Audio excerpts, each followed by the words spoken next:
This call is now being recorded. Então vamos agora, né, pessoal? Que a gente estava... que eu queria falar com você, falar a aula de hoje, né? É falar sobre processo de iluminação e textura, né? No OpenGL. A gente ficou um bom tempo sem ver aula. Aí nós vamos... A Magnifier, né? Nós vamos só dar uma olhada como é que faz isso. E aí, na semana que vem, a gente vai começar a ver matrizes, né? Vamos ver matrizes de transformação. Depois, vamos ver se der tempo, rasterização, imagens e, por fim, animação, né? Né? Nós terminamos os 6, né? 7, 8, 9, 10, exatamente os 4 slides que faltam. Matrizes, rasterização, imagens e animação. Os outros 4 conteúdos que faltam nessa disciplina, né? Aí aqui, semana passada eu falei bastante sobre isso daqui, né?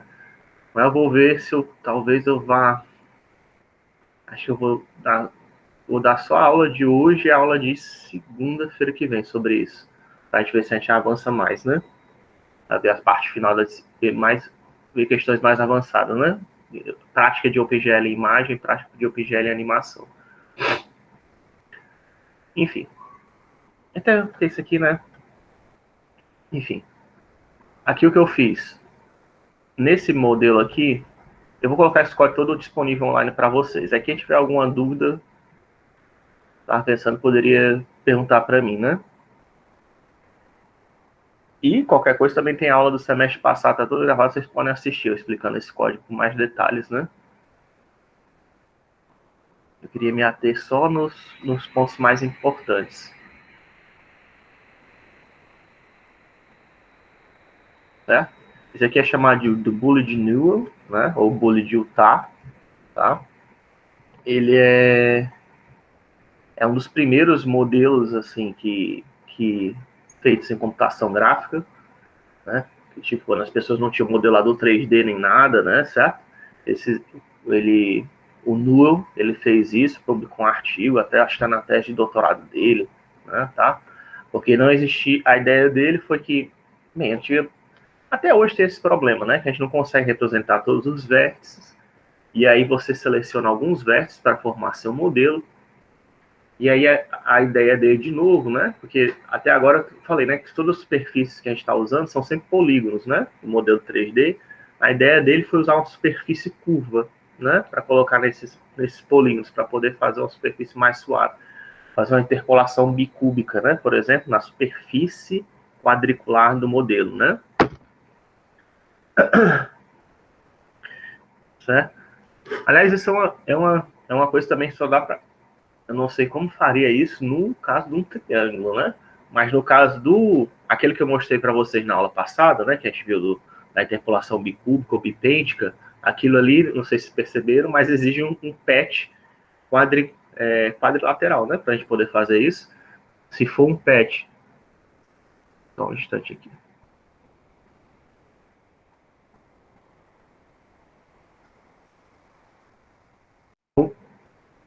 Se for um patch triangular, não vai dar certo, né? Certo? Porque eu não faço a interpolação, né? Na derivada, como se estivesse fazendo a derivada parcial, né? Primeiro deixar o x constante, aí faça o y constante, faça a derivada na direção x, depois deixo o x constante e faço a derivada na direção y. Isso daí está assumindo o quê? Um patch quadrilateral, né? Com 4 lados, né? Se fosse um triângulo, não dava para fazer esse negócio de superfície curva, né? Ficaria mais difícil. Como é que você faria isso? Que 2 direções como essas, né? Para você fazer a interpolação. Enfim. Aí você vai dizer, não, mas ele pode usar aqueles 2 vetores, né, professor, que você mostrou lá do triângulo? Pode, mas aí como é que você vai garantir a continuidade dos 3 lados do triângulo, né? Não é tão...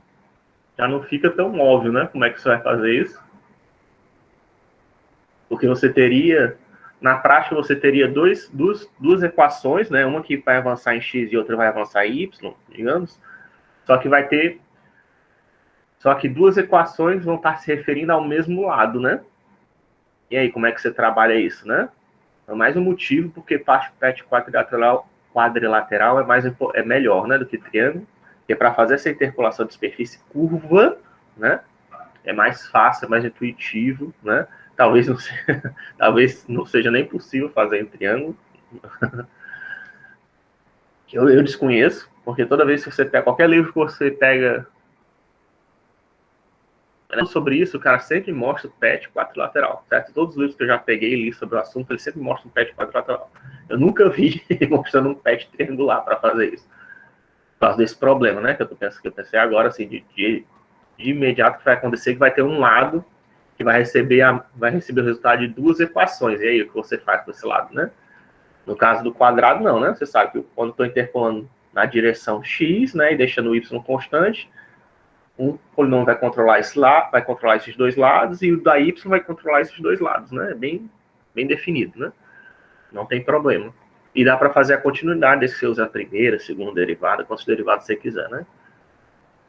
Enfim, aí o cara nu, ele fez isso e conseguiu fazer esse modelo, né? É famoso, então ele aparece, de vez em quando ele aparece em algumas animações, apareceu em Toy Story, né? Ele aparece em Toy Story, aparece em outros cantos também. Mas para que eu estou falando disso? Na verdade, eu só queria mostrar aquela fórmula aplicada, né? Eu tenho uma função aqui que não vou detalhar muito, mas só que ela faz a carga, até porque não vale a pena, porque ela só faz carregar o modelo do Bullet de Newell, né? Como ele estava um dos primeiros modelos, ele não está em nenhum formato específico, né, tipo OBJ ou coisa do tipo, tá? Ele está no formato aí que o Nu criou só para poder fazer a tese de doutorado dele, né, e publicar artigo e tal. Então, fiz um leitor para o formato do Nu, né? Então, isso aqui que está fazendo é isso, está fazendo essa função load model que vocês vão ver lá, é só para ler ler o boolean de Nu, né? Os dados do jeito que ele faz. Ver se tem alguma coisa aqui interessante. Estou fazendo como é que faz projeção. Estou fazendo aqui projeção ortogonal. Colocando isso aqui é, na verdade, a normalização dos dados, né? Que você vai colocar no formato NDC. Isso é o jeito mais fácil que a gente faz, tá? Deixa eu ver, esse aqui tá. É um NDC? Não, esse aqui é para realmente projeção ortogonal. Aquela fórmula, se vocês forem pegar os slides, quando eu falo sobre projeção ortogonal, né? Acho que é nos slides de OpenGL eu falei sobre projeção ortogonal. Aí lá tem exatamente essa fórmula daqui, tá? A fórmula que eu desenvolvi lá, que eu falei que você tinha que fazer para U, para V e para X, Y, para Z, né? Para você deixar todo mundo no intervalo menos 1 e 1, né? É exatamente essa fórmula aqui que eu estou usando. Aqui é a NumPy, né? Aí eu estou usando a função máximo e mínimo do VSOMAND, que aqui tem a lista de vértices lá do Boolean. Aí eu pego as coordenadas máximas do x, y, z, as coordenadas mínimas do y, x, y, z. Aí esse aqui de multiplicar por 2 menos mx menos mn dividido por mx sobre mn, isso daí é derivado diretamente daquela fórmula que eu desenvolvo no slide. Quem tiver dúvida pode olhar lá e, né, perguntar.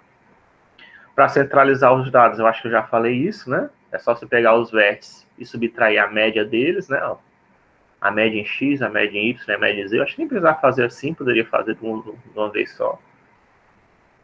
Mas acho só para deixar mais exemplificado, né? X, Y, Z, aí estou fazendo a média em X, a média em Y, a média em Z, e subtraio de X, Y, Z, que você vai centralizar a figura. Eu acho que já falei isso com vocês.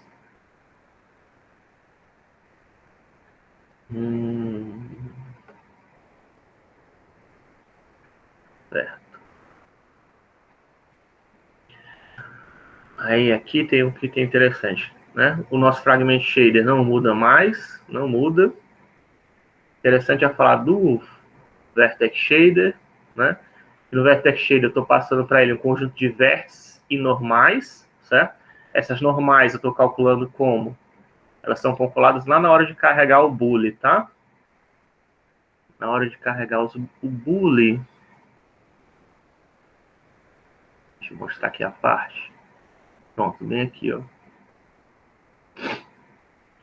Eu estou pegando e fazendo o produto vetorial, né, o NP Cross, como eu tinha falado para vocês, Cross quer dizer produto vetorial, né, o método NumP, que aí usa os vértices, certo? Os vértices já foram interpolados por Bézier. Isso aqui são os vértices que estão nos três lados, porque tem um patch quadrilateral, né, mas eu não tenho que passar como triângulos, então eu divido entre dois triângulos, né, e aí eu faço o produto. Aqui são justamente os vértices do triângulo ABC, né? Então, se você pensar só o vértice em C menos o vértice em A, produto vetorial desse vetor, de C menos A, por B menos A. Veja que quando você faz produto vetorial, você sempre usa o mesmo vértice de origem, tá? Tem o triângulo ABC, então é B menos A, produto vetorial de C menos A, certo? Isso vai dar o vetor normal. Só que existe aqueles elementos degenerados, certo? De vez em quando acontece, isso é importante talvez falar. Porque pode, como artista, ele não se preocupa com esse tipo de, né, aquela que eu já falei para vocês, né, de orientação dos vértices, se existe elementos degenerados ou não. Você pode ter um triângulo que está degenerado, né? Ou então um quadrilátero degenerado. O quadrilátero degenerado é um triângulo, né? Mas você fazendo, se você fizesse divisão, eu fiz aqui só a divisão do quadrilátero em dois triângulos, né? Então, como eu dividi o quadrilátero em dois triângulos, eu não preciso me preocupar com a degeneração do quadrilátero. Eu preciso me preocupar com a os casos degenerados do triângulo, né? Enfim, como eu estou lidando com o triângulo, aí quais são os casos degenerados do triângulo? O triângulo pode estar no formato de um ponto só, ou pode estar no formato de uma reta, né? Pode estar achatado. Se ele estiver achatado, quer dizer que ele não tem área, certo? O produto vetorial é um jeito de calcular a área dos triângulos, não sei, de figuras geométricas, não sei se vocês se lembram. Então, se não tem área, quer dizer o quê? Que o produto vetorial vai dar nulo, né? Se der nulo, quer dizer que você está no caso de degenerado, né? Seja no caso de linha, ou seja no caso de ponto, né? Tanto faz. É a mesma coisa, né? Se for todo mundo tiver no mesmo ponto, né? A menos B, B menos A e C menos A vai dar o quê? Tudo 0, 0, né? Vai dar dois vetores nulos, fazer o produto vetorial de dois produtos nulos, dois vetores nulos vai dar nulo, né? E se tiver todo mundo na mesma linha, aí os pontos já são diferentes, mas aí como eles estão alinhados na mesma reta, né? O produto vetorial deles vai dar área zero, tá? Vai dar o vetor nulo de novo. Então o que eu faço? Eu faço o produto vetorial e eu vejo se a normal, ó, se o tamanho dela na normal, norm, esse aqui é um método de... Infelizmente, eu não sei porque eles não colocaram diretamente ligado no NumP, né? Isso é uma das coisas que às vezes eu não gosto do NumP, né? Ele colocou lá tem um bloco chamado linha álgebra, que são métodos da álgebra linear dentro do NumP, e lá dentro tem um método chamado norm, né? Norm é fazer justamente o tamanho do vetor, certo? Como é que é o tamanho do vetor? É a raiz, né, do produto escalar do vetor por ele mesmo, certo? Isso aí dá a norma. Se o vetor é nulo, né? O vetor é nulo quer dizer que é o quê? Ele é 0, 0, 0.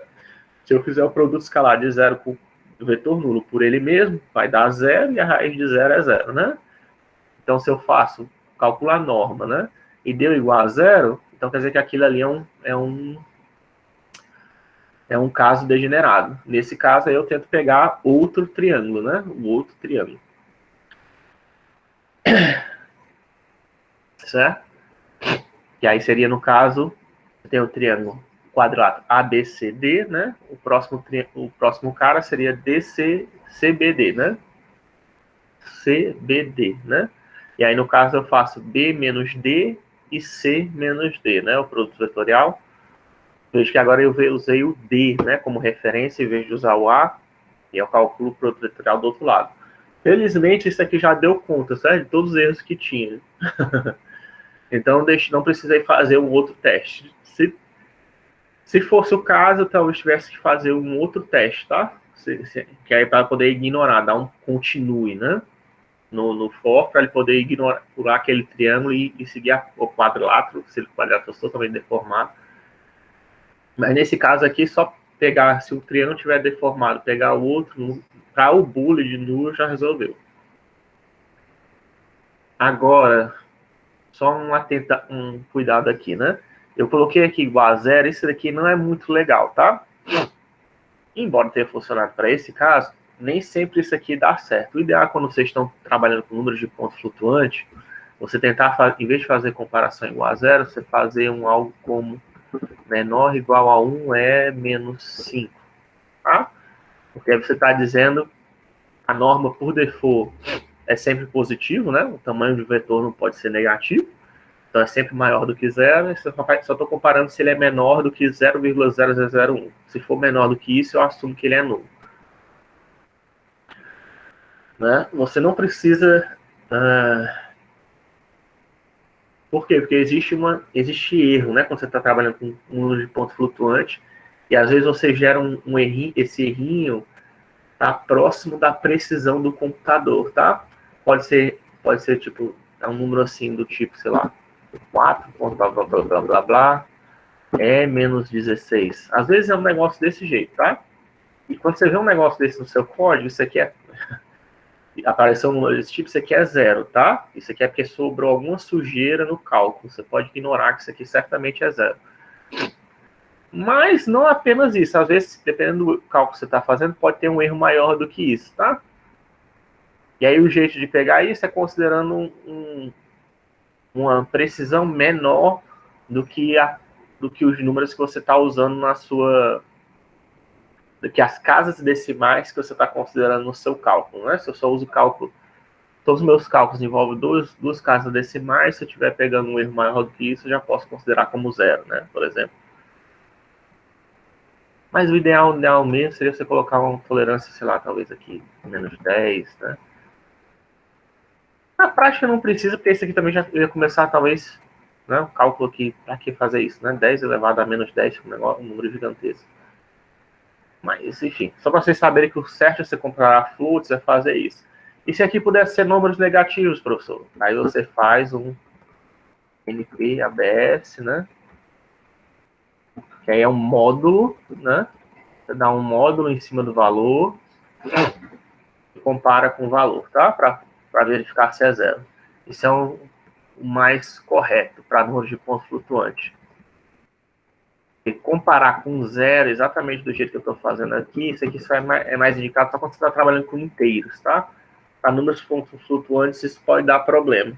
Nesse caso, não deu, certo? Como não deu, isso aqui é um teste mais leve. Comparar com zero é um teste mais leve que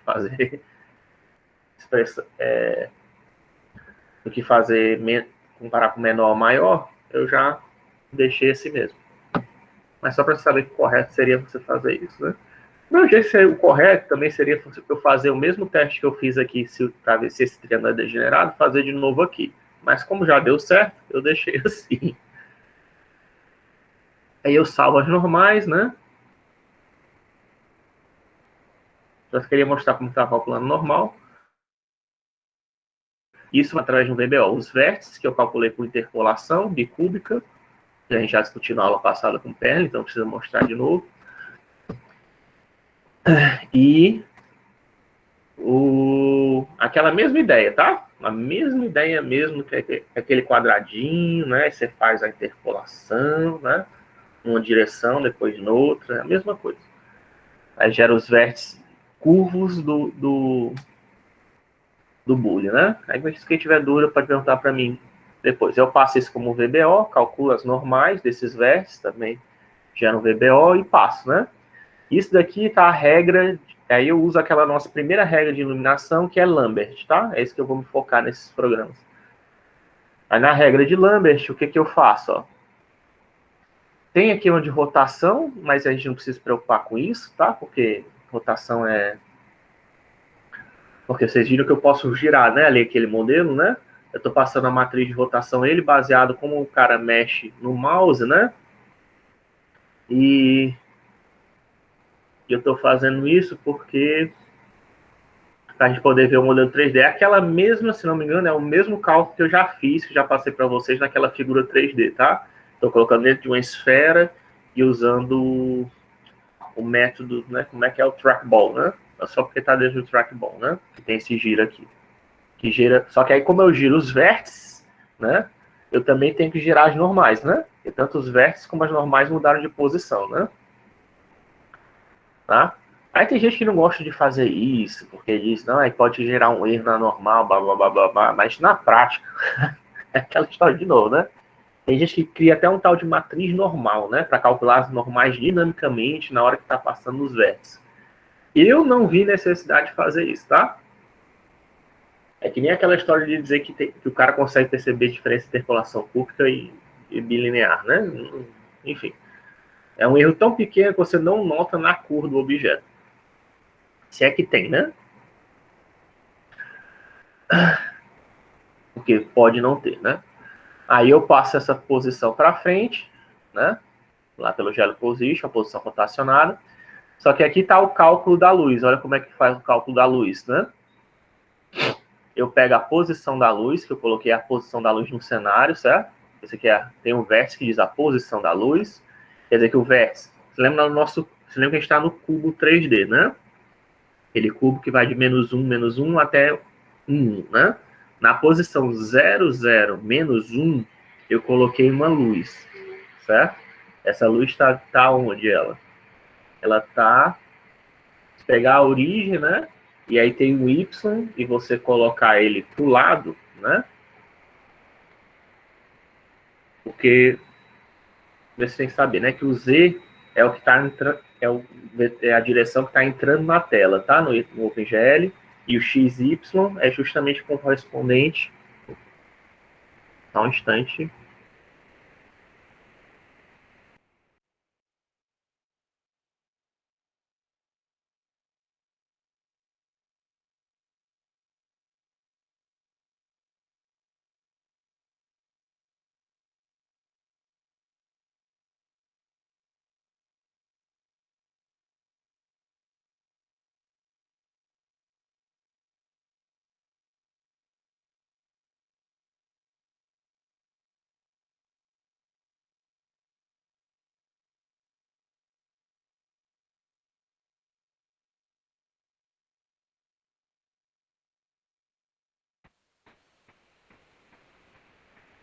Pronto, voltamos.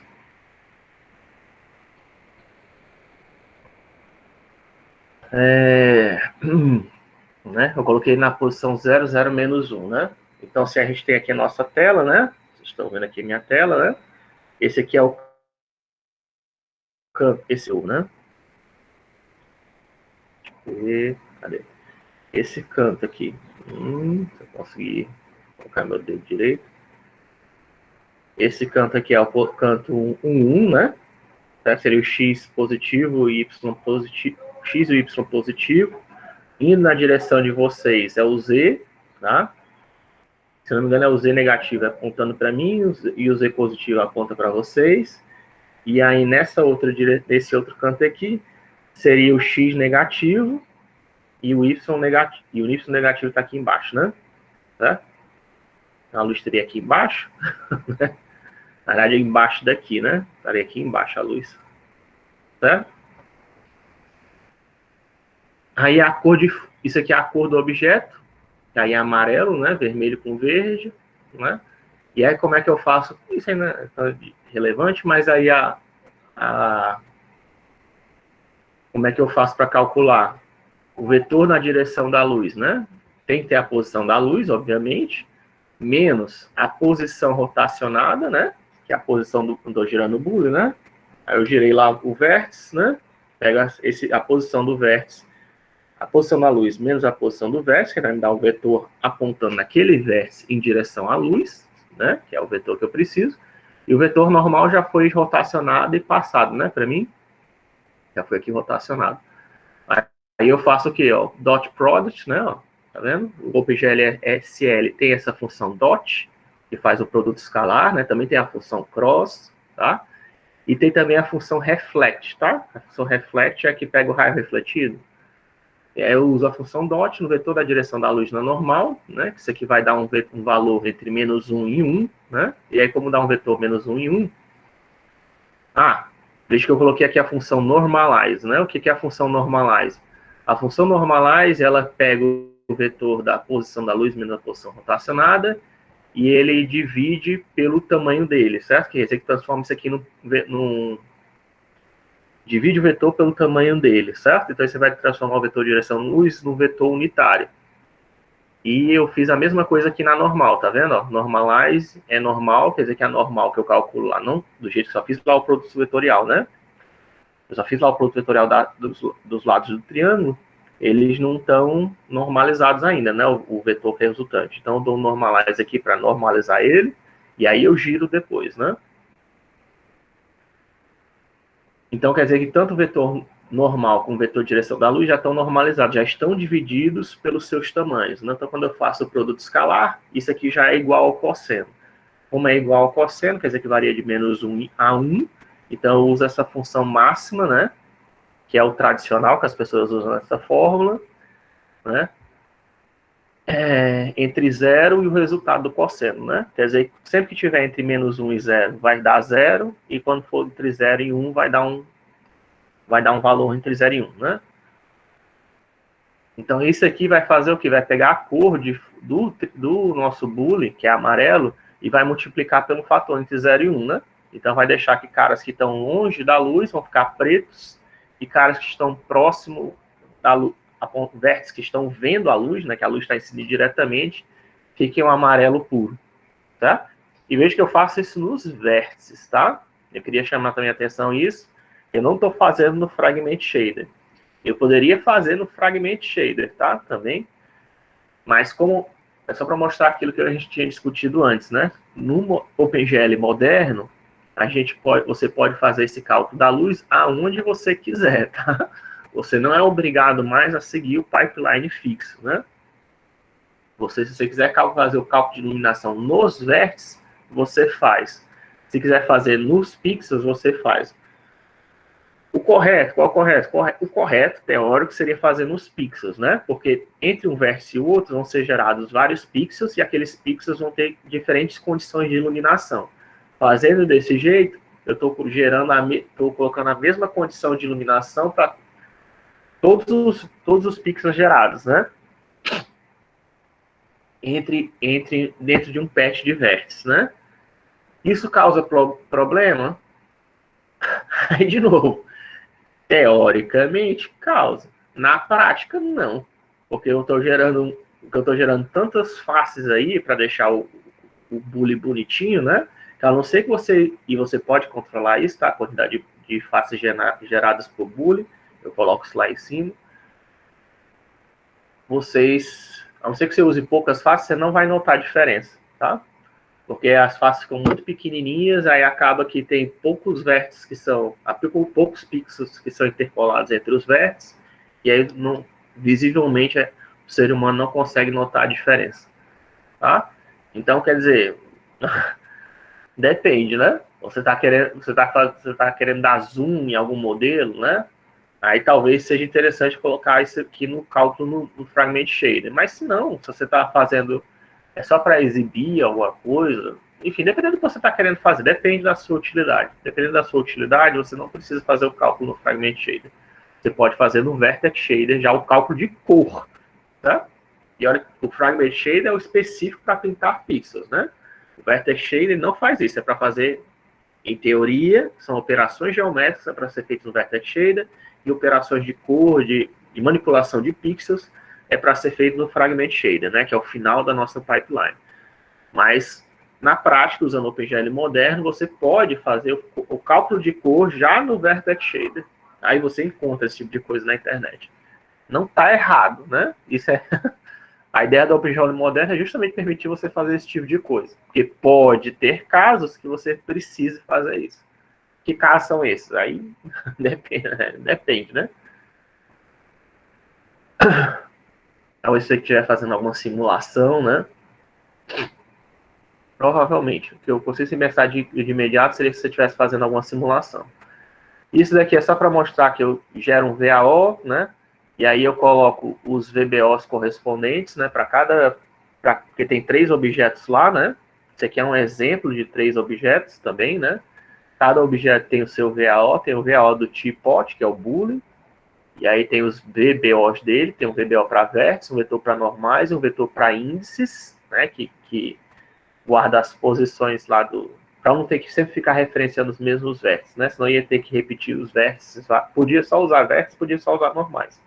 Mas usando os índices, eu não preciso ficar repetindo os vértices lá na lista, né? Então, eu fiz um VBO de vértices, um vetor de normais, um vetor de índices. E depois faço a mesma coisa de novo para o teacup, que é a xícara, né? Aí ela também tem o VBO, NBO e EBO dela. Isso é passado. Isso aqui tá vindo ó, lá daquela função, tá? Ó, self-load model, teapot, né? Isso aqui é que você controla, tá? Os parâmetros, quantos patterns, qual o tamanho, né? Eu falei que se você quiser usar o teapot depois para manipular é aqui, ó. Certo? O número de pets que eu estou usando para o 27 por 27 tem que ser ímpar, que altera a ordem das faces, né? Se não for. Enfim, as faces tem que ser ímpares, se for mexer nesse número, tá? Mas se você quiser, pode colocar aqui até 3/3. Eu acho que até 1/1 funciona, se não me engano. Se colocar até 1 aqui funciona. Que aí gera um bully bem mal feito, tá? Mas quanto mais fácil você colocar aqui, melhor vai ser o bully seu gerado, tá? Se você quiser fuçar para ver onde é que dá defeito, né? Se algum desses está usando Vertex Shader, quiser fuçar para ver onde é que dá defeito, é aqui. Coloque números ímpares menores do que esse daqui. Cuidado para não colocar um número muito grande, tá? Porque se você colocar um número grande, você pode estourar a memória do seu computador, né? Talvez 17, 27 seja até muito para vocês. Talvez seja bom começar com 7. Depende do seu computador, né? Não sei. A quantidade de pets é o quê? É quantos vértices eu vou gerar dentro daquele quadro. Né? Você lembra que não tem, a gente tem um quadrado de interesse, né? Na interpolação bicúbica. 27 por 27 é quantos vértices eu vou gerar ali dentro, tá? Se eu não me estiver enganado. E aqui aquela função self-load model, que eu não expliquei para vocês, mas se estiver interessado, já tem gravado no semestre passado, é só você olhar a aula correspondente de OpenGL. Eu posso até colocar, acho que eu coloco na descrição quando eu publicar essa aula, tá? Qual é a aula que você olha para ver onde é que eu explico essa... Eu perdi, acho que eu usei uma aula inteira só para explicar como é que funciona essa função. E essa função vocês não usam em lugar nenhum, né? Mas, enfim, para quem tiver curiosidade, eu vou colocar depois o link no vídeo. E ela retorna para mim, né? As normais do teapot, os índices, os vértices, né? Tá? Retorna todo mundo para mim aqui, que eu vou usar.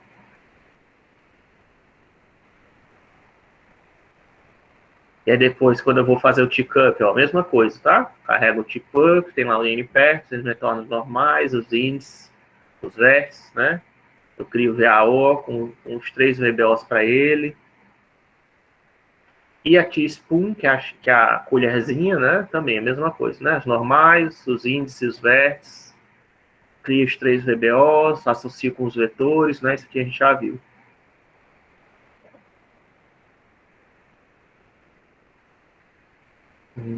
Que tem diferente? O que tem diferente aqui é um exemplo de estar usando 3 objetos, né? Que aí seria aquela parte de desenhar o modelo. Ó. O que eu faço? Quando eu vou desenhar o teapot, a primeira coisa é dar um bind no VAO, tá? E aí, para desenhar os elementos lá do teapot, eu dou um for, né? For e não precisava ter feito assim, tá? Mas foi o jeito que eu... O número de pet dá o número de triângulos, se eu não me engano, né? Isso aqui é só para calcular o número de triângulos. Aí, para cada triângulo, eu dou um GL Draw Elements, né? Eu tenho um strip, cada pet é formado com um triângulo strip, né?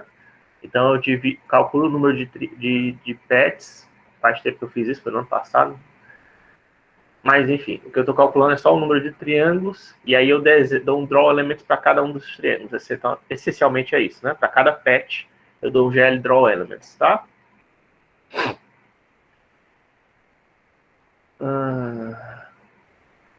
Então é que eu pensei que depois já para fazer um jeito mais fácil. Isso daqui, eu também discuto isso lá no vídeo.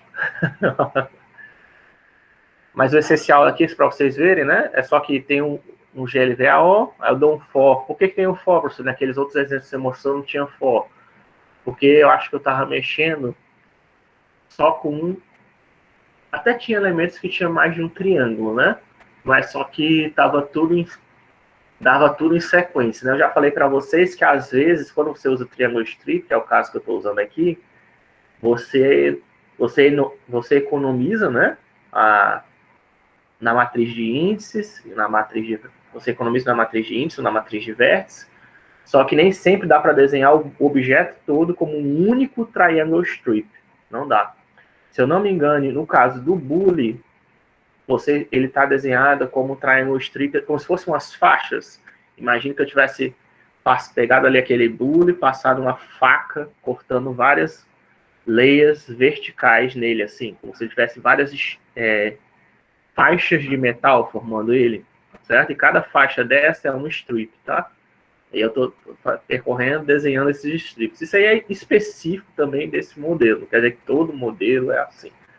Mas se você tiver mais strips, eu estou dando um for, por quê? Porque ele tem mais de um strip, tá? Cada modelo é feito por vários strips. Se não me engano, foi assim a estratégia que eu usei, de usar várias faixas, né? Faz um strip, depois faz um outro strip, circulando o modelo, aí outro strip, até preencher o modelo, né? Isso que eu pensei depois, tinha um jeito mais... Tem jeito mais fácil de fazer isso, né? Mas enfim, foi o jeito que eu resolvi fazer na época, sei lá por quê. Me deu vontade. Foi o jeito mais fácil na época que eu achei. Mas hoje em dia, vocês vão ver que é normal. Se você faz um código, aí depois você olha para o seu código, depois de muito tempo, pô, eu poderia ter feito algo mais simples aqui, né? Dá para ter feito. Enfim. Aí se você quiser, você pode fazer um refactor do seu código, né? Ou não. Você que sabe. Talvez eu faça um refactor disso daqui para ficar mais fácil para vocês. Mas a ideia é só que dá um byte no VAO, desenha os elementos, dá um byte no Tckup, aí desenha os elementos, né? Dá um byte tanto no bule, na xícara, na colher, dá um bind no VAO e depois dá o GL Draw Elements. Né? Isso aqui que é para ser o seu trabalho, né? O trabalho de vocês estão terminando, eu espero. Você vai ter um GL Bind VAO com os 10 para cada um dos objetos, né? Bind, desenha, bind, desenha, bind, desenha, né? Aquela parte de rotação, não sei o que, você pode ignorar. Você não precisa nem fazer iluminação de Lambert, que eu acho que eu não cobrei no trabalho, né? Mas, né, se você quiser fazer iluminação de Lambert, né, tá aqui, né? Isso aqui é como fazer o recache tradicional, né? Você viu que você pode usar exatamente aquela mesma forma que tem no slide de vocês, você usa daquele mesmo jeito no Vertex Shader ou no Fragment Shader, tá? Foi por isso que eu passei aquela forma também, tá? Não é só para enfeitar, não. É porque tem utilidade que vocês podem fazer, né? Se você quiser fazer Ray Tracing, para fazer Ray Tracing, bem, tem algumas placas de vídeo que já tem, né, isso implementado, mas não são todas. O ideal, provavelmente você teria que fazer o quê? Você teria que implementar via software fora para poder só mandar os resultados do Ray Tracing pro shader, né? Porque se eu não me engano, o shader, eu vou até confirmar isso depois com vocês, mas eu acho que o shader não permite você fazer chamadas recursivas, tá? Não, você pode fazer uma função, pode fazer função no shader, tá? Mas acho que não pode fazer uma função, não pode usar recursividade dentro do shader. Os shaders têm algumas restrições, tá? Não existe nenhuma função no OpenGL-SL, por exemplo, para gerar números randômicos, certo? E aí, professor, se eu quiser usar um número randômico, como é que eu faço? Para você poder usar um número randômico num shader, você vai ter que fazer o quê? Vai ter que usar uma textura, né? Vai ter que gerar os números randômicos que você quiser, salvar numa textura 1D, 2D ou 3D, e depois carregar isso como uma imagem, né? Para ser usado nos seus shaders, tá? Porque não dá para você gerar o número randômico já lá no OpenGL-SL, não tem uma instrução para fazer isso. E não sei se vocês repararam, mas ele é uma linguagem própria, né? Não tem, ele é independente do Python, do C, do SDL, seja lá o que você está usando, certo? Ele não tem interface, né?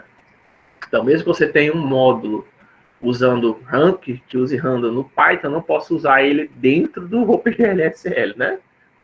O OpenGL-SL ele não tem módulos, ele não tem bibliotecas, é uma linguagem razoavelmente simples, com vários métodos para você fazer cálculos geométricos e manipulação de imagens, né? Manipulações de pixels, manipulações de vértices, enfim, que são usadas nesse meio, né, de computação, são funções de computação gráfica, né? Se fosse eu, teria concluído uma função randômica, né? Mas, enfim. O OpenGLSL atualmente não tem. Certo? E aí, isso, o resultado, vai dar aquele boolezinho, né? Nosso amigo aqui. Por que eu tô com a impressão que do jeito que eu fiz, eu acho que a luz tá vindo da gente. Eu coloquei de um jeito para colocar. Não é não? É, ó. Não, eu falei que tava no meio. Eu falei errado, tá? Eu falei como se fosse no Y, né? Mas, enfim, tu é cego, né? X, Y, Z, né? Z negativo quer dizer que a luz tá. Eu não falei que exatamente isso, né? Ó.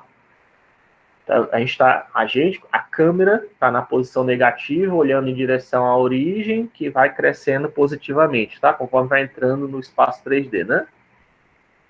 Então eu coloquei exatamente na posição da câmera, né? E a câmera, por default, a gente não mexer em matriz de câmera nem nada disso, e eu vou falar de matriz de câmera quando a gente falar de questão de matrizes, tá?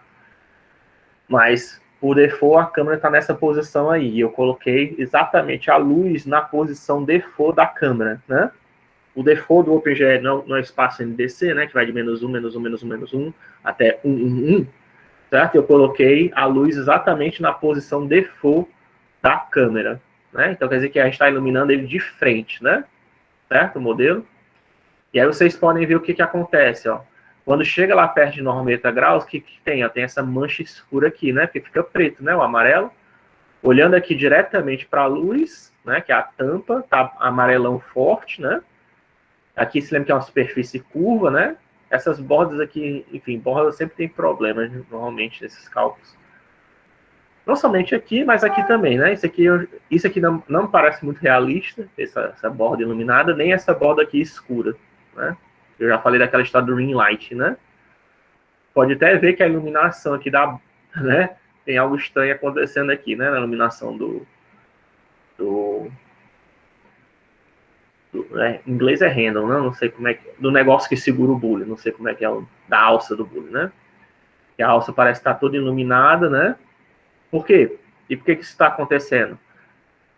Porque a alça, essas faces da alça do bule estão sendo vistas estão sendo iluminadas estão sendo acertadas diretamente pela luz, então estão no amarelo puro, né? Só que você está achando estranho, provavelmente pode estar achando estranho, porque essa alça aqui, ela está mais perto da luz do que essa alça daqui, né? Que é a alça da parte lá de baixo. Então essa alça aqui deveria ser mais clara do que aquela lá de baixo, né? Mesmo jeito isso aqui, esse prato, ele está mais longe do que a superfície do bule, né? Concorda?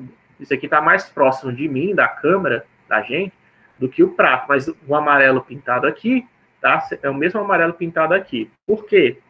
Porque a gente está usando só a equação de Lambert, né? E a equação de Lambert não considera a distância.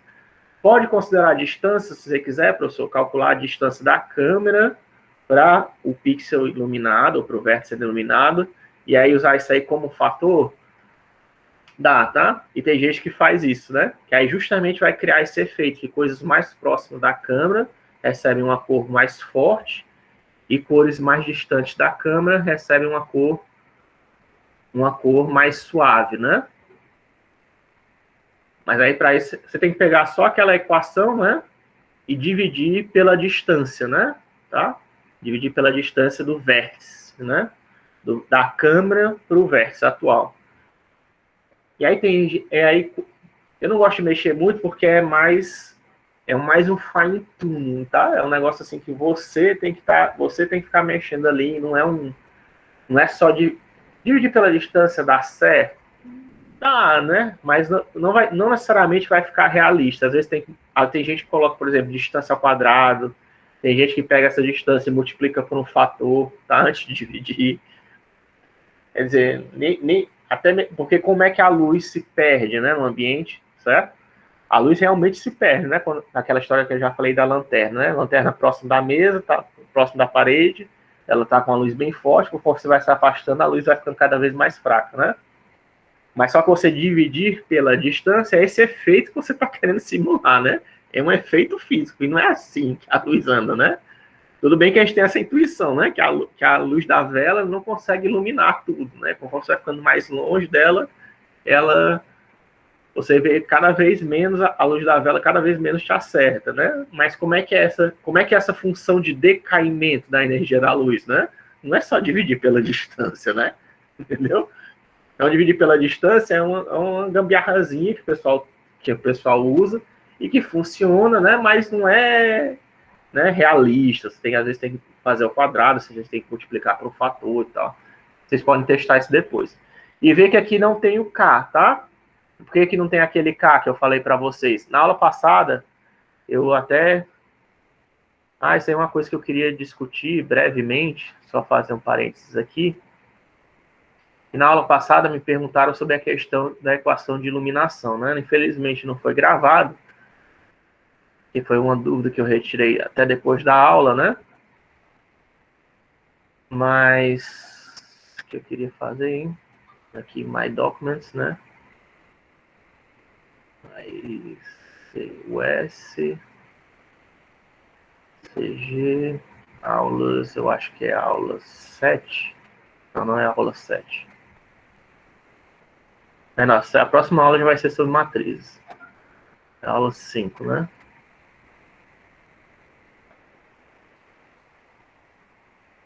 Da equação de iluminação.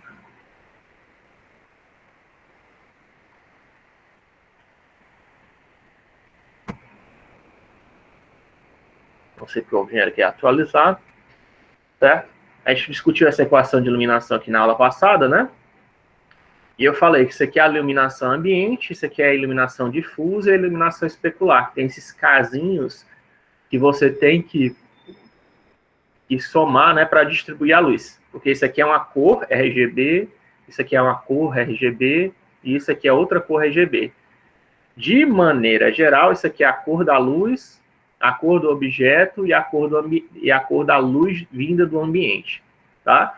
Mas isso aqui tudo é cor do objeto, é uma cor que está afetando o objeto, tá? Eu aí já discutiu isso aqui nessa aula, né? Que teve primeiro alguém que falou que isso aqui é a cor do objeto. Assim, primeiro que a gente já se lembra que a gente falou já que cor é uma coisa que nosso cérebro percebe, né? Não é necessariamente uma propriedade do objeto, né? Mas se for considerar como cor do objeto, oficialmente essas três aqui são cores do objeto, né? Que vão estar sendo misturadas na cor do objeto, que é essa aqui, certo? O I é a cor do objeto que você está pintando, né? Certo? E está misturando a cor que está vindo do ambiente, né? A cor do material, que material é um negócio fictício, né? É fictício que a gente cria. Isso aqui seria a cor da luz, que pode se misturar ou não com o objeto, se ele for metálico, certo? Isso aqui é importante no questão se o objeto é metálico ou não, porque objetos metálicos, eles emitem luz, né? Eles emitem fotos devido a um efeito... Enfim, tem um nome do efeitozinho, eu não vou saber, vou falar errado, é melhor não falar. Mas, enfim, ele acaba, se for um ouro, né? Foi até o exemplo que eu dei, quando uma luz branca iluminando o ouro, vai misturar uma luz vermelha, iluminando um pedaço de ouro, vai misturar esse vermelho com o amarelo do ouro, vai produzir o quê? Laranja, tá? Amarelo com vermelho, se não me engano é laranja. Vai dar uma tonalidade de laranjazinha, porque misturou com a cor, com o amarelo do ouro. Se fosse um outro objeto qualquer, uma folha de papel branca, não, né? Você ia iluminar uma luz vermelha em cima do papel branco, ia ficar vermelho, tá? E aí aqui seria uma contribuição de vermelho. Mas quando é um objeto metálico, você tem que tomar um cuidado, tem que fazer uma modificaçãozinha nessa forma, se você quiser, né? Para ficar mais realista, de pegar essa cor e misturar com a cor do objeto, né? A cor do material. O que vai acontecer, né? Você tem que fazer um if, né? Aqui, se o objeto é metálico, faça, né? Aqui é a equação de fundo. Sim, por que eu estou falando isso também? Porque vocês vão ver em softwares 3D que eles têm, quando eles fazem, isso aqui serve, estou falando dessa equação, porque isso aqui serve para fazer esses KA, KD e KS, é fazer uma coisa chamada balanceamento de cores, certo? Balanceamento de cores é uma coisa que você faz comumente em softwares de edição de imagem, tá? E esse balanceamento de cores, você vai ver que tem uma história de mid-tones, né? Ou half-tones, low-tones e high-tones, né? Baixo, alto e médio, certo? Tonalidades altas, baixas e médias. Quem são essas tonalidades altas, baixas e médias? São justamente esses caras aqui, tá? A tonalidade altas são justamente aquelas feitas pelo brilho, né, que é o Phong que calcula, né, aquela parte brilhante do objeto. Isso aí são as tonalidades altas, tá? Que tem uma imagem, ou que tem na nossa equação aqui, é essa parte que controla, tá? É o KS que controla as tonalidades altas do seu modelo, certo? Isso daqui são as tonalidades medianas, que seria a cor do material do objeto, certo? Isso aqui são as tonalidades medianas. É a cor em geral, é a cor dos objetos que você vê numa fotografia em geral, é isso, tá? Não tá errado aquilo que disseram, tá? Mas é assim que as pessoas enxergam. Mas eu só tô falando que, pelos conceitos que a gente aprendeu, vocês deviam estar um pouquinho... Você já sabe um pouco mais, né, do que isso.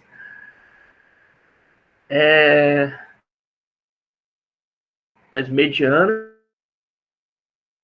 baixas, tá? As tonalidades baixas é o quê? São as sombras, tá? São aquelas regiões que não estão recebendo luz diretamente. Quem controla isso é o Ka, tá? Quer dizer que é por isso que lá o Squeeze Fit, aqui no caso, ó, eu falei para vocês, né? É por isso que o Squeeze Fit, aqui quando chega em 90 graus, não fica preto aqui. A luz está vindo de cima, né?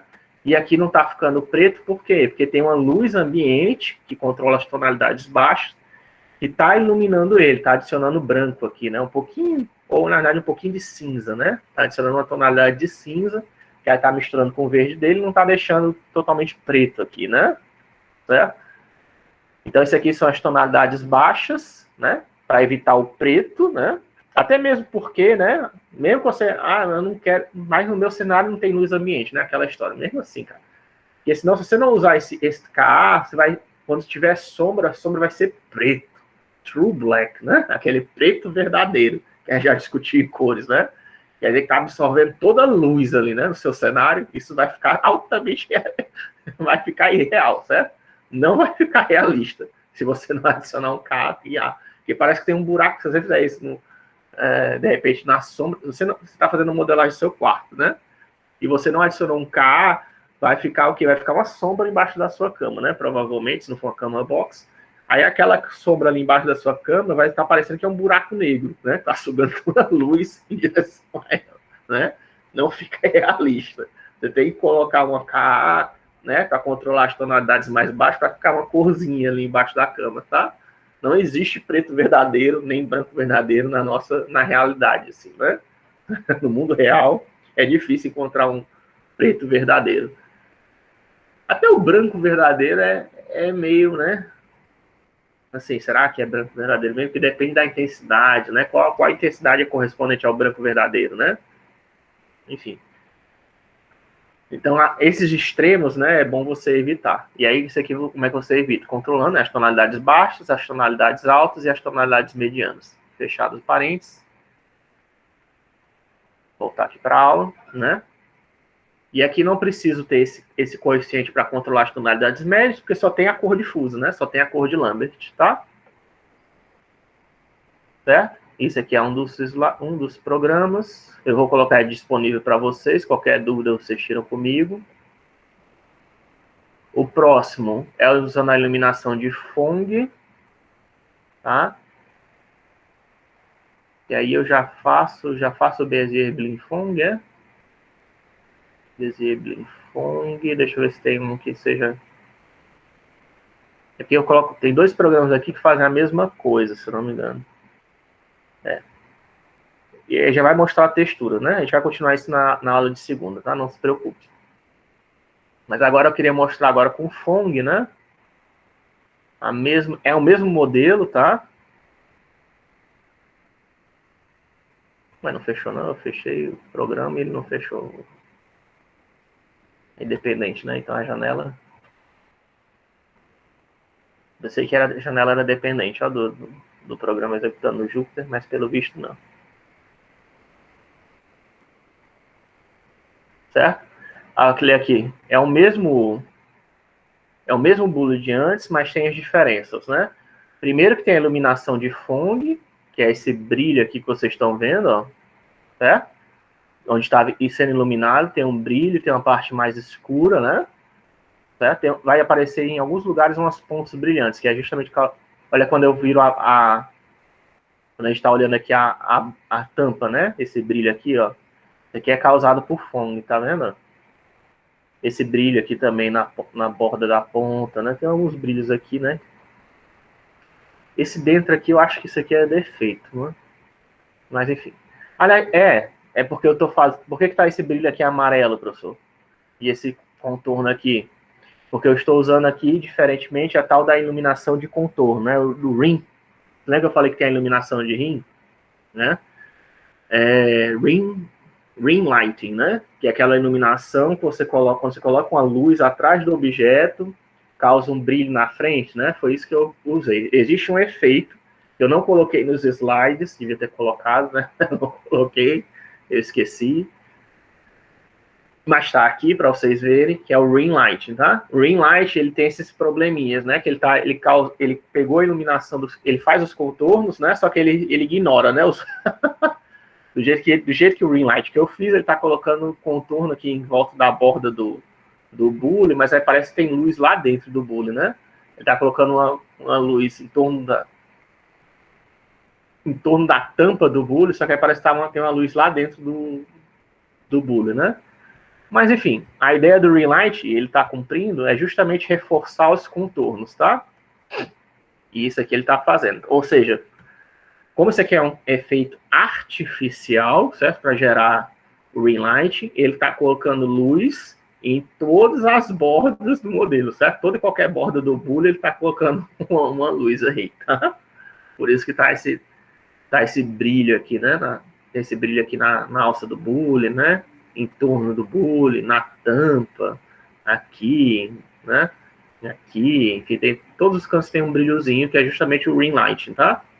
Esse brilhozinho aí, né? Faz um ruídozinho, né? Certo? Mas já tá melhor, né? Esse modelo já tá melhor, por quê? Porque além de usar Lambert, ele tá usando foam, certo? Além do foam e do Lambert, eu já adicionei o ring light para tirar aquele negócio escuro das bordas, né? Que eu acho feio. E não fica realista. Até mesmo para você observar um modelo 3D, né? Se você só tá querendo ver um modelo 3D, você usando o ring light fica melhor, né? Porque qual é a função do ring light? A função do ring light é dar o destaque, você separar o objeto do cenário, certo? Por isso que isso é muito usado em filmes, tá? Mesmo que você não perceba, tente perceber agora, é comum as pessoas usarem ring light. Por quê? Porque às vezes o personagem, ele acaba se misturando, a cor dele acaba se misturando com a cor do ambiente. E aí como é que você destaca ele? Tem algumas estratégias, tá? Às vezes as pessoas usam cores também, por exemplo. O personagem principal, ele é feito numa tonalidade de laranja e o fundo coloca uma tonalidade de azul. Isso também cria um contraste, né? É outro jeito. Mas tem essas técnicas que você usa para criar uma separação do personagem com o background, né? E aí fica mais fácil de você... Porque você quer atrair o cara quando ele está assistindo uma cena, um objeto 3D, um filme, seja lá o que for, para ele olhar para o objeto, para um só objeto, para um só lugar, tá? Você quer conduzir... É muito ruim se você tem um filme, uma animação, seja lá o que for, que a pessoa não saiba para onde ela tem que olhar, certo? Então, o pessoal de entretenimento, ele tem alguns recursos que eles usam nesse ring light, ou então, às vezes, cores, né? Para forçar o seu olho a ir em uma determinada direção.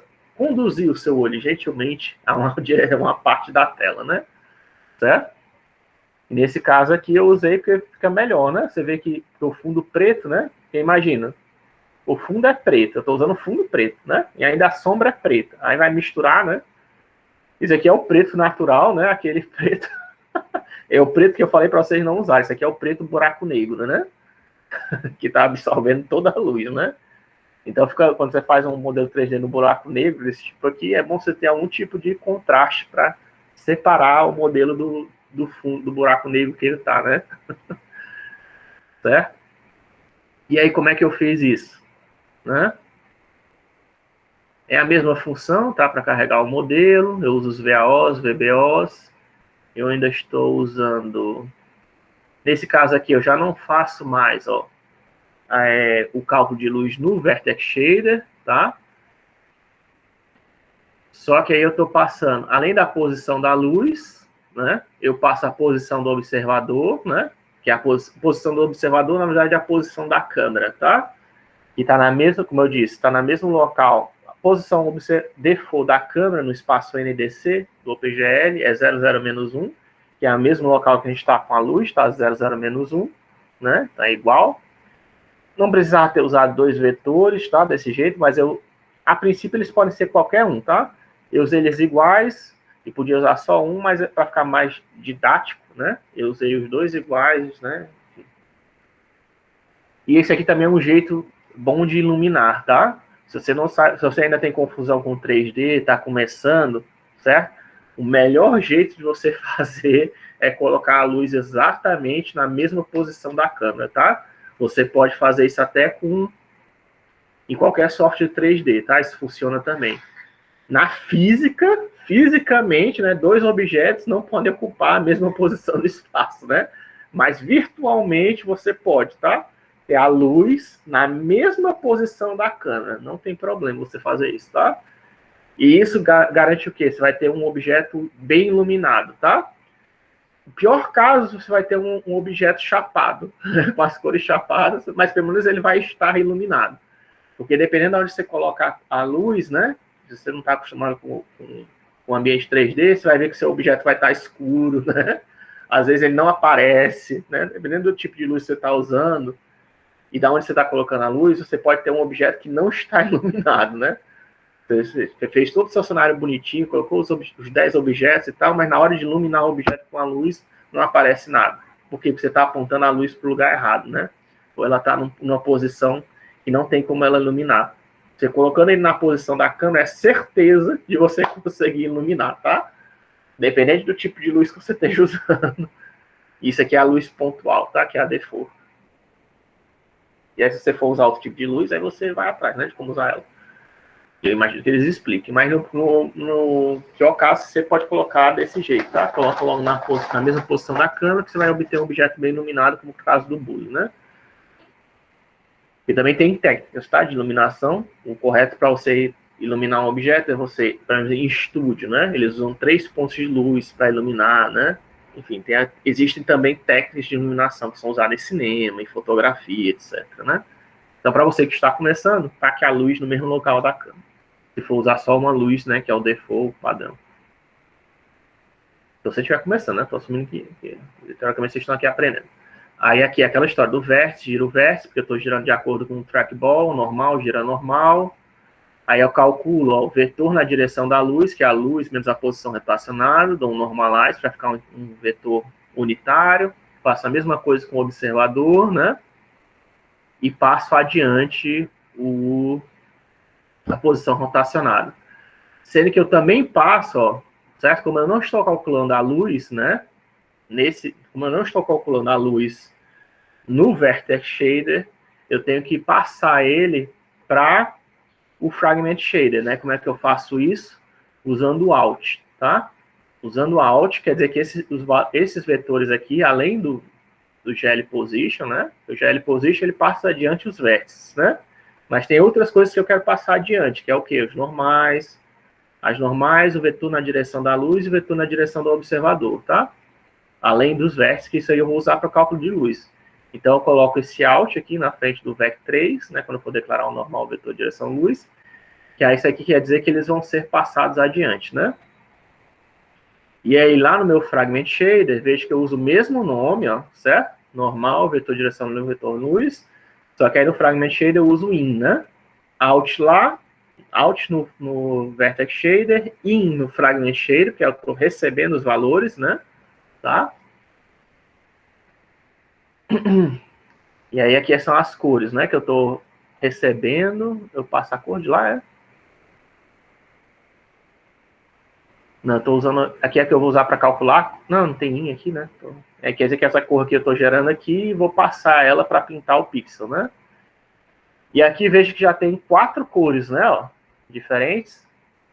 Né? Que é o que? A cor difusa, que seria a cor do objeto, né? Que estão falando. Seria aquela cor, os mid-tones, né? A cor refletida, que seria o quê? Os high tones, né? Certo? As altas tonalidades.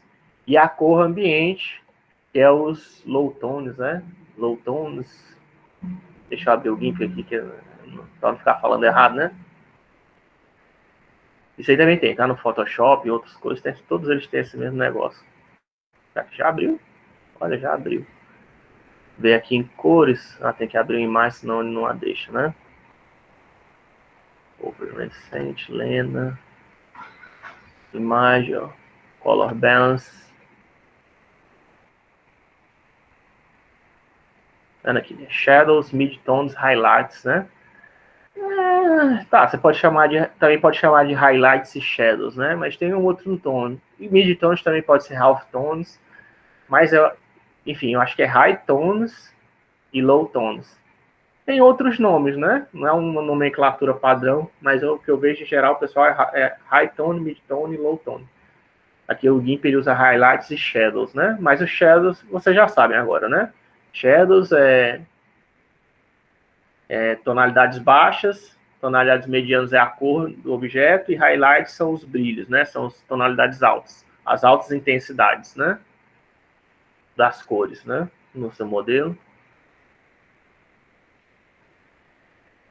E a cor contorno, aí isso aí não tem nada a ver, né? Nem com midtone, nem halftone, não sei o que. Isso aqui é aquela cor que eu estou usando só para dar um realce no nosso búlio, né? E eu estou usando, inclusive, uma tonalidade de amarelo, né? Para não ser algo bizarro, né? E aí, da onde é que eu peguei essas cores? Onde é que você pegou essas cores, professor? Cor difusa, refletida e ambiente. Você chutou? Não, não chutei, tá?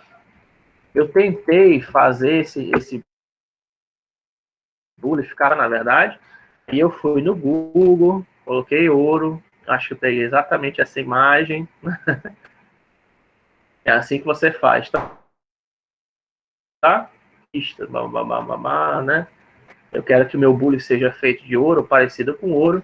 Aí eu abro essa imagem lá no GIMP, né? Tá? Aí aqui tem o conta-gotas, né? E a que você faz? Você procura por ela, para um mid-tone, né? Que seria por aqui. Tá? E aí usa, né? Esses valores aqui, ó. Tá? Aqui no caso 94, 74, 32, né? Lá no... Para acertar exatamente o mesmo ponto que eu peguei, não vou, né? Acertar é muito difícil, tá? Mas foi essencialmente isso que eu fiz, tá? Eu peguei. E aqui você tem a parte... Uma parte é a correspondência a mid-tone. Essa parte aqui mais escura é o quê? Os low tones, né? O shadow, certo? Você dá um clique aqui para... Só não vai clicar aqui, né? Porque aqui é preto, né? Você pega do ouro. Por isso que eu disse que aquela história, né? Não é a cor... Os mid-tones, os half-tones, os high-tones, todos eles fazem parte do material, né? Então, né? Você vai pegar os low-tones, você vai pegar daqui, ó. É uma dessas cores aqui. É qual cor? Aí, né? Infelizmente ainda não tem uma... Existe a cor natural do ouro, né? Mas aí como é que você obtém isso? Só talvez usando aquele goniofotómetro, né? Que eu já discuti para vocês, mas na prática o que o pessoal faz é isso, tá? Aí, meu velho curso de Photoshop aqui em ação, tá? Para vocês de novo. É isso que a gente faz.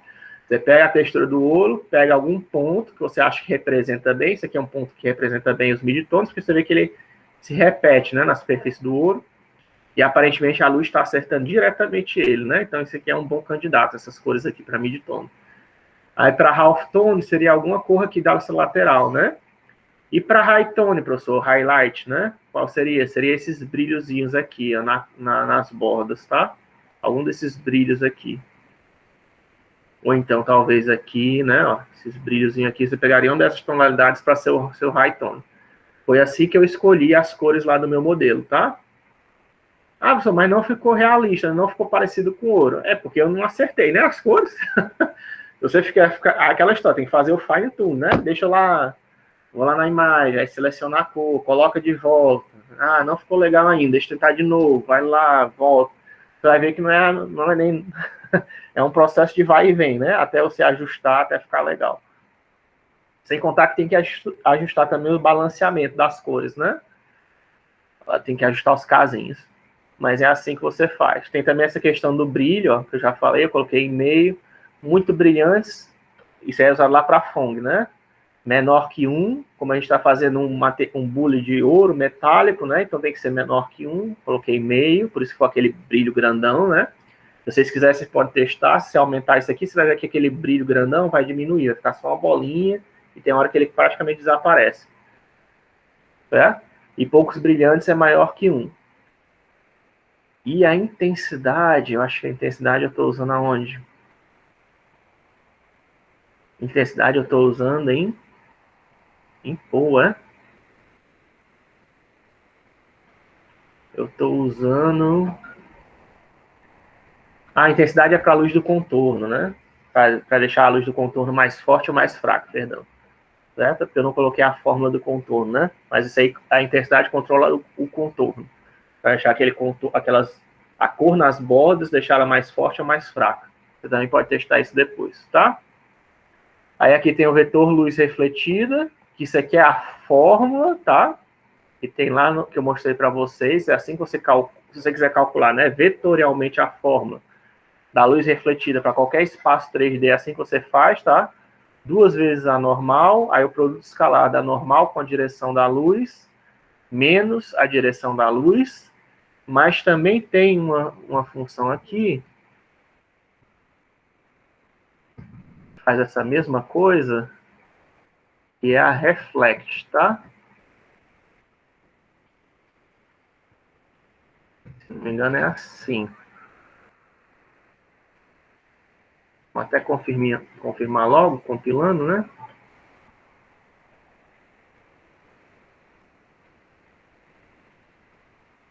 Não deu erro, então tá certo. Agora, se eu só não tiver errado a direção, eu posso ter passado a usar os parâmetros errados, né? Aí, se eu passei os parâmetros na ordem errada, pode causar um erro no cálculo da iluminação. Aí causou, né? Então, o primeiro é normal, é? Primeiro é normal.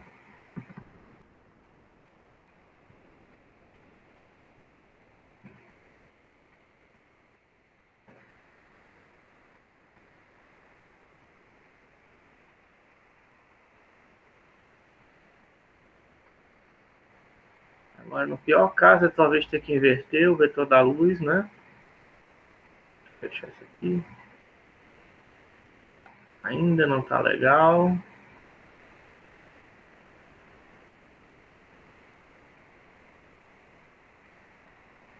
Talvez tenha que colocar menos vetor da luz.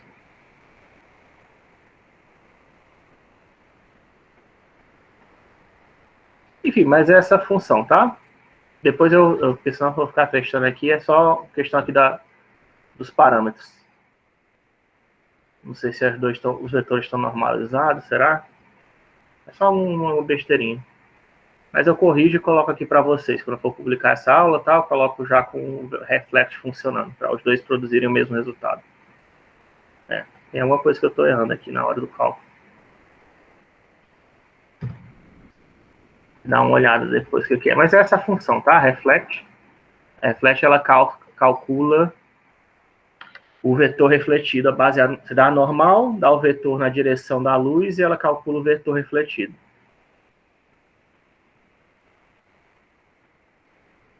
É a função reflect, né? Que é para dar o mesmo resultado que aqui, né? É o mesmo resultado dessa fórmula aqui, é para dar. Enfim, mas não vou ficar testando, senão já perder muito tempo. Enfim, aí aqui na iluminação de FONG, é o que eu faço, ó. Certo? Eu calculo meio vezes a cor ambiente, que é lá aquela fórmula, né? O Ka, né? Vezes a cor ambiente. Aí 0,25 vezes a cor refletida. Peraí, cadê o... Eu apaguei? Cadê a cor refletida?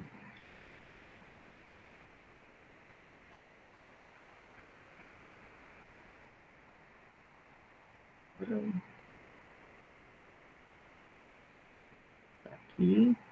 Aqui a cor difusa, né? Aqui está o Lambert. Aqui a cor refletida. Não, tá aqui, só que você tá...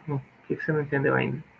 Aqui, a cor é porque não está na mesma ordem, né? Por isso que eu me confundi aqui. Deixa eu colocar na mesma ordem do slide, né? Para vocês para ficar também, vocês não confundem, vocês também não se confundirem, né? Nem eu. Pronto. Pronto, agora sim. Certo? Então aqui, ó, é exatamente aquela fórmula que tem lá no slide que a gente acabou de ver aqui, tá? Essa fórmula... Opa, não é isso aqui. Já fechei, né? Que é a iluminação ambiente vezes o Ka, né? Aí aqui a cor difusa vezes um KD, né? Que seria os midtones. E aqui é só aquele cálculo de luz, ó. A iluminação de Lambert. Vetor, direção da luz, normal, dot, max, 0, né? É o cosseno, eu estou calculando o cosseno do ângulo entre o vetor da direção normal com a direção da luz. Isso aí varia de menos 1 a 1. Faço o máximo com 0, para variar só de 0 a 1, né? Todo mundo que estiver negativo vira 0. Multiplico pela cor difusa e por um fator, né? E aí na cor refletida, né, que é a FONG, né? O que eu faço, ó? 0,25, que é aquele KS, vezes a cor refletida, que é os high tones, né? Aí aqui é a equação do FONG, né? Ó, Pou, que é a potência, né? Desse cara aqui, né? Esse cara aqui elevado ao brilho, né? Que é aquele meio, né? Que a gente colocou lá, tá?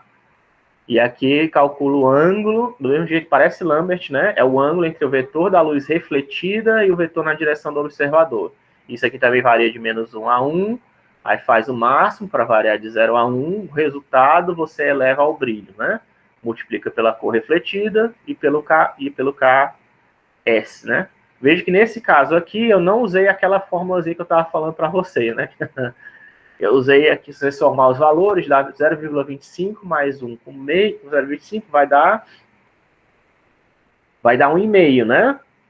Ô, professor, para que você fez isso? Né? Isso aí vai estourar, né? Algumas cores, pode estourar, vai e pode. Como é que eu faço para resolver isso? Eu usei, ó, depois de eu resolver a cor final, né? Eu uso isso daqui, ó. Você obviamente, você vai ter que fazer isso, tá? Tem uma função mínimo, que aí desse jeito, se tiver de alguma cor que ultrapassa 1, né, que é o máximo, eu dou um mínimo, né? Faço o mínimo da cor do canal R e 1, um mínimo na cor do canal G e 1, e um mínimo canal B e 1, né? E aí só qualquer cor que ultrapassar vai dar um corte 1. Também existe a função clamp, tá? A função clamp é outra equivalente. Se você fizer, talvez seja melhor, porque desse jeito aqui ele só garante que não tem nenhuma cor negativa, né? Se você for fazer Ray Tracing, pode aparecer cor negativa, tá? Ou alguns outros efeitos de luz, tá? Tem alguns efeitos de luz que pode aparecer cor negativa. E aí, para você não ter que usar máximo e mínimo, você pode usar a função clamp. Se eu não estiver errado, vamos testar aqui a função clamp. Ela deixa os valores todos fechados em 0 e 1, tá? Qualquer coisa fora de 0 e 1, valores abaixo de 0 vão ser arredondados para 0, valores acima de 1 vão ser fechados como 1, tá? E assim você sempre vai estar corretinho.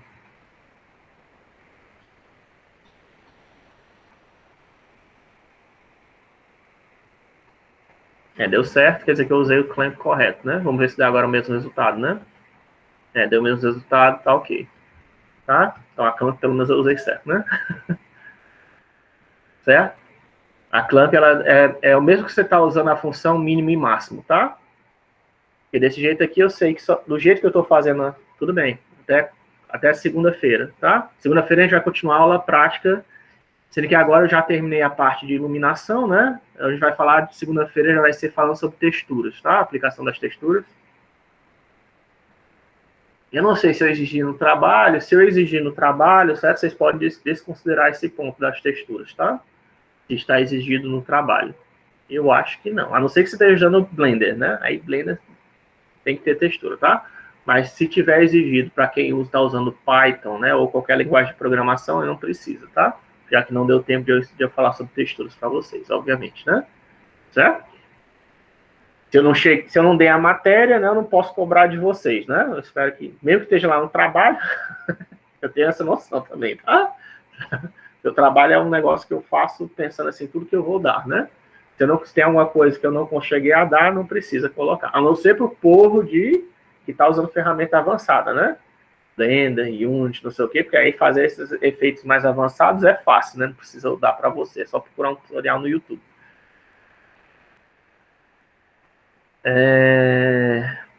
Sim, aqui tem a luz de contorno, a ring light, que eu coloquei separado, tá? Só para vocês verem como é que é a cor. Eu peguei o mesmo resultado ali da cor, da equação de iluminação, e agora eu multipliquei um fatorzinho para ela, né? Da contribuição dela, multiplicado pela cor. E aí, como é que você faz? Ó? Essa equação, tá? Que você faz é 1 menos o produto escalar da normal e o vetor de direção do observador, tá? Por quê? Porque você quer... O que a gente... Ela é o contrário, de certa maneira, do... É como se fosse o inverso da luz lambertiana, né? Só que em vez de usar a direção da luz, eu uso o vetor da direção do observador, né? E eu uso esse 1 menos, por quê? Porque eu não quero que fique mais claro quando estiver olhando na minha direção. Na verdade, não. Eu quero que seja 0 quando estiver na minha direção. Eu quero que seja claro o quê? Quando estiver no 90 graus, né? Então, quando estiver no 90 graus, eu quero pintar. Então, por isso que eu faço 1 menos, né? Esse produto escalar, certo? Quer dizer, quando eu estiver se afastando, você estiver olhando para uma posição que em relação ao objeto, a de vetor de relação a você e a face do objeto está 90 graus, né? Quer dizer que aquela face possivelmente pode aparecer escura, né? Você pinta ela, dá uma corzinha, adiciona uma corzinha nela, né? Para dar um realce. Se você quiser, você podia até usar o vetor na direção da luz, se você quiser aqui, tá? Mas aí eu acho que vai ficar um efeito ainda pior. Né? Porque eu vi que... Quer dizer, não é que é um efeito pior, né? Teste para você ver. Isso aqui não é um... É uma fórmula que aproxima o efeito da luz, né? Você pode fazer teste, né? Ver o que fica melhor, o que te agradar mais. Para mim, me agradou mais usar o vetor de direção do observador. Né? Você pode testar com o vetor da luz, você pode mexer nas intensidades, você pode mexer nos coeficientes, né? Para tentar fazer o balanceamento de cores. Tudo nessa equação aqui tem vários pontos de manipulação nessa equação, né? Você não mexe nos vetores, né? Os vetores são aqueles calculados daquele jeito, você não pode mexer, porque isso aqui é geometria, né? Estou calculando produto vetorial, estou fazendo vetor na direção da luz, vetor na direção do observador, estou calculando raio refletido, né? Isso aí você não mexe. Mas você pode mexer o quê? Nos vetores que são usados, você pode mexer nos coeficientes que são usados, né? Você pode mexer nos efeitos que são adicionados ou não, né? Esse ring light aqui é opcional, tá? Se você quiser, a gente pode desativar ele, né? É só colocar ele como comentário, por isso que eu coloquei ele aqui. E aí, se você não quiser, você usa só a equação de iluminação, né? Sem o ring light, o que ia acontecer? Aquela equação do jeito que a gente aprendeu nos slides, né? Tá, ó. Fica mais escuro, né? Eu não gosto muito. Já não tem mais aquela luz dentro do boolean, né? Essa luz que você está vendo, isso aqui é a luz do contorno, né? É a luz que está acessando exatamente no contorno do boolean, né? Na borda do boolean, né? Essa tampa aqui, na verdade, ela está flutuando, tá? Dentro do boolean. Aí, mas, por exemplo, já não tem mais aquele problema aqui, ó, tá vendo? Já tem alguns problemas que já foram resolvidos. Por que tá preto ali no final, professor? Porque é buraco, tá? Aqui o modelo é assim mesmo. É um buraco na xícara. Isso aqui é do modelo, não fui eu que fiz, não, tá? Porque do jeito que ele colocava, né? Pra você ver, né? As coisas, os truquezinhos que as pessoas fazem. Porque na hora de mostrar o modelo da xícara dele, ele mostrou provavelmente assim, né? Ó. Não dá pra ver o buraco, né? Ninguém tá vendo. Tá beleza, né? Coloca lá na tese de doutorado dele, tá beleza. Agora, se Se alguém pudesse girar, né, a imagem no paper dele, ia ver que tinha um buraco, né? Mas, enfim. Mas você vê que aí parece que desse jeito, né, fica um efeito realista e tal, mas melhor, né, do que aquele primeiro que a gente viu que só tava amarelão, tem o brilhozinho, né, que tá andando. Só que aí parece que o bullying tá se misturando com, tá sendo absorvido, parece que ele tá querendo ser engolido pelo buraco negro, né, da tela. Não tem nada que destaque ele, né? O ring light, ele dá aquele contorninho, agora dá para perceber, né, que dá um realce. O problema é que quando eu adicionei o ring light, acabou estourando, né, algumas cores. Parece que eu não fiz o K equilibrado, como eu fiz, aí acabei tendo que usando lá o clamp, né? Só que aí quando eu adicionei o ring light, estourou algumas coisas, é por isso que foi aquele amarelo muito forte, né? Que vocês viram, talvez tenha incomodado algum de vocês, né? Mas aí é só questão de você mexer nos parâmetros, né? E ajustando, até ficar do jeito que você acha legal, tá? Ok? Então, por hoje, vou encerrar a aula aqui, que eu vou dar aula depois, certo? Aqui essa aula só é para mostrar mesmo a aplicação daquela equação de luz que a gente viu em cores, né? E agora a gente vai ver, na aula de segunda-feira, nós vamos ver a aplicação de texturas em si, tá? Que vai ser, isso aqui tem duas maneiras de fazer isso. Acho que eu faço o Blingfong tanto no vértice como no VAR Fragment Shader, para vocês compararem. Eu vou colocar os dois programas. Pronto, aqui, ó. Na aula 6, textura. Vai ser a que a gente vai continuar na segunda-feira. A gente vai ver a aplicação de textura em cima do modelo. E aí, só para adiantar, né? Certo? Aqui eu estou só aplicando uma textura de ferrugem, né? Em cima dele, tá? E como eu estou usando, ó, desse caso aqui eu usei menos patches, ó. Dá para ver que, não sei se vocês estão vendo que dá para ficar meio quadriculado, né, ó. Né? Eu estou usando menos patches nele. Dá para até ver, se a gente for lá na hora de carregar o bully, né, ó. Pronto, eu estou usando só 3, ó. Né? Estou usando só 3x3 na hora de fazer a interpolação bicúbica. Por isso que tá mais, dá para ver, né, ó. Dá para ver umas linhas, né, agora aqui no capatão. Vocês estão vendo, né? Ele tá meio quadriculado, o bully, né, a xícara, tá tudo meio quadriculadozão, porque eu estou usando só 3. Vai usar mais, né? Que aí não dá para notar os efeitos. Mas enfim, a gente vai ver como aplicar a textura. Isso aqui eu estou aplicando a textura em cima do metal de ouro, né? Sendo que eu não estou aplicando ainda nenhum mapa de normais, tá? É só textura. A gente vai ver a aplicação dos outros mapas. Qual é o efeito de colocar aqui o mapa de normal? E eu acho que eu faço até o mapa de deslocamento. Talvez eu veja se no final de semana eu coloco mais um mapa para a gente testar, tá? Mas no ano passado, eu só vi o mapa de deslocamento e o mapa de normais. Eu vou ver se eu implemento mais um mapa para vocês. Esse aqui seria o mapa de roughness, né? Tá? Seria aquele que você consegue medir com goniofotômetro, é esse aqui. Só que só ele, né, não fica bonzinho, né, mas não fica tão bom. Assim. Parece aqueles objetos que você encontraria num jogo antigo, né? Só é a textura aplicada, mas não tem nenhum relevo, né? A textura em si não tem nenhum relevo, é só o detalhe da cor, né? Parece um asset de jogo antigo. Ou de um modelador antigo, né? Do jeito que está aqui. Mas, enfim, a gente vai discutir isso. Né? Na aula de segunda-feira eu vou mostrar os mapeamentos. Não somente o de cor, mas o de normais, o de displacement. Se no final de semana eu conseguir fazer alguma coisa, talvez mais a 1. Não sei se talvez de transparência. Enfim, eu vou ver qual que é o mais legal, que dá um efeito mais bonito para a gente ver. A gente vê isso na aula de segunda-feira. Aí, quarta-feira, a gente começa a falar sobre matrizes e transformações. Deixa eu não sei nem porque eu abri o OpenBoard. Eu achei que ia precisar, mas acabou que não precisou, né?